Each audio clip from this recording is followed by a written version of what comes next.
माझा कुरकुला देखोनी माय भक्त पुंडलिक कुरकुला देखोनी. पण माझ्याकडे लक्ष द्या मावशी, भक्त पुंडलिकासारखा कुरकुला व्हावा वाटत जर असेल मावशी तर खऱ्या अर्थानं बाप नीट पाहिजे. बापाने बिडी पिली तर पोरग सिगरेट पिते, बापाने बिडी पिली तर पोरग सिगरेट पिते, बापाने हातभट्टी पिली तर पोरग 90 पिते. येणारच की हो. खरं सांगा बाबा, कडू इंद्रावर फिरले जाय फळ लागण्याची शक्यता आहे. शुद्ध बीजा पोटी फळे रसाळ गोमटी. चांगलं बी पेरलं तर चांगलं उगवतंय. आपण लावतानाच लावतोय कडुलिंबाचं झाड, लावतानाच लावतोय कडुलिंबाचं झाड म्हणतो यांना आंबे कसे लागले नाहीत. वृक्षारोपण चुकीचं झालं. पण मावशी मला याच्या पण एकच सांगायचंय. काय सांगायचंय तर आपलाच मुलगा, आपलाच नातू, त्याला योग्य त्यावेळी योग्य ते संस्कार करा. ही काळाची गरज आहे. चांगले संस्कार केले पाहिजे. मुलगा लहानाचा मोठा केला, मोठा करून मला ते शिकून नोकरीला लागला. नोकरी करत 4 पैसे कमवू लागला. 4 पैसे कमवत गाडी घेतली, बंगला बांधला. त्याच बंगल्यामध्ये जर तुला तुझ्या मायबापाची जर लाज वाटत जर असेल तर आग लागू तुझ्या बंगल्याला.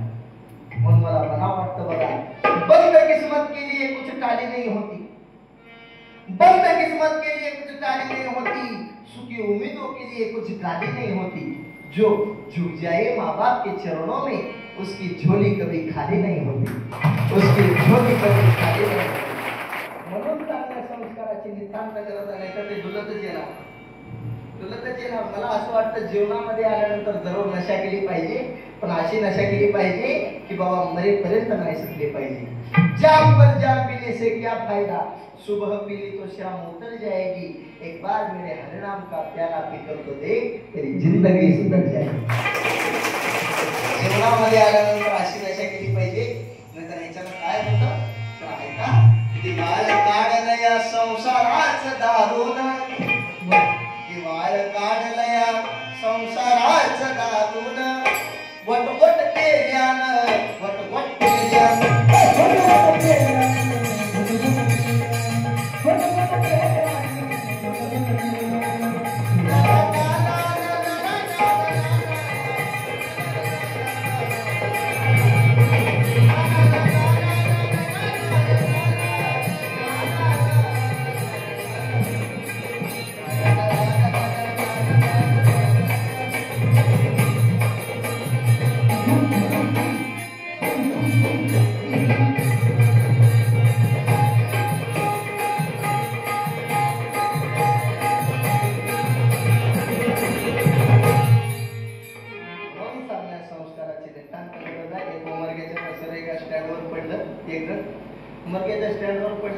पडलं त्याला घरी तर बापर पेलं घरी यावं का नाही. तिथंच पडलं बस स्टँडच्या पाठीमागे. जिथं पडलं तिथं परमानंट जागा होती डोकराची. रोज तिथं डोकं देऊन तिथं बसायचं. त्याला वाटलं मी घरी आलोय काय की असं वाटलं. त्यानं तिथंच पडलं शांत पडावं का नाही. तिथं डोकं येऊन बाजूला येऊन बसलं. मग गपचीत पडावं तरी का नाही तिथं. त्याला झालं घरचं द्या. उचलला हात त्या डोकराच्या हात डोक्यावर फिरवू लागला. हात फिरवत हात पाठीवर फिरवला. हात फिरवत शेपटीवर हात फिरवू लागला आणि म्हणू लागला बापेची आई रोज पुतळा घालत्या जेनी घालत्या वाटतं. काय सुधारत आहे. एका इष्टीमध्ये माझ्याकडेला एकदम बसलं नीट बसावं का नाही. ती म्हणला महाराज जाऊ का. मी म्हणलं बाई मला वाटलं पत्रा जाऊ का. महाराज बसलं माझी मांडी खाल्लं. बाबा माझी का मांडी खाल्ला हो. ती म्हणला तुमची आहे माहिती. म्हणलं भाई माझीच आहे. ती मला माझी कुठे गेली. इष्टीच्या खाली आहे. काय सुधरत नाही बाई. म्हणून मला रोज एका गावाला गेल्यानंतर आम्ही लोकांच्या पाया पुन्हा आम्ही हेच सांगतो. काय सांगतो, विनंती मी करतो दादा हात जोडून, विनंती मी करतो दादा पाया पडून.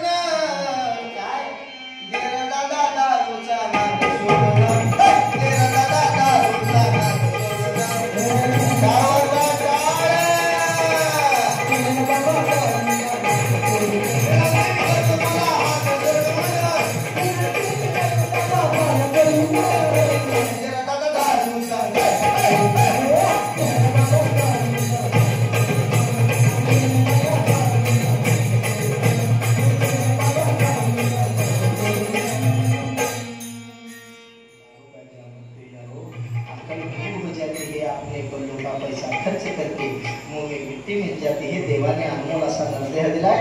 फक्त तुम्हाला आम्हाला चांगलं वागण्याची नितांत गरज आहे. हा, आता इकडे सांगितलं, आता महिला मंडळ तुम्ही आता थोडं माझ्याकडे लक्ष द्या. आता महिला मंडळाची बारी, लक्ष देणार का माझी? आपला लातूर जिल्हा, मी बी लातूर जिल्ह्यामधला, फक्त आपल्या तालुक्याची मेरे रापूर तालुका तर निलंगा तालुका, निलंगा तालुका आपल्या जिल्ह्यामध्ये एक तालुका आहे. दुसरा कोणता? अहमदपूर म्हणून तालुका आहे. अहमदपूर तालुक्यामध्ये अशी एक बातमी होती, तुम्हाला सांगून जाईल. महिला मंडळ, मी तुमच्यासाठी बातमी सांगतो, फक्त लक्ष देऊ नका. बातमी खरी आहे. बातमीला त्या कमीत कमी 2 वर्ष तरी झाले असते. ती बातमी जुनी आहे, पण मला तुम्हाला सांगायला नवीन आहे. अशी बातमी होती मावशी, लक्ष देऊ नका. कशी बातमी होती? मुलगा पोटात असताना आईनं 108 वेळेस ज्ञानेश्वरीचं पारायण केलं. मुलगा पोटात असताना आईनं 108 वेळेस ज्ञानेश्वरीचं पारायण केलं. मुलगा 9 वर्षाचा झाला, त्याला ज्ञानेश्वरी मुखतगत झाली.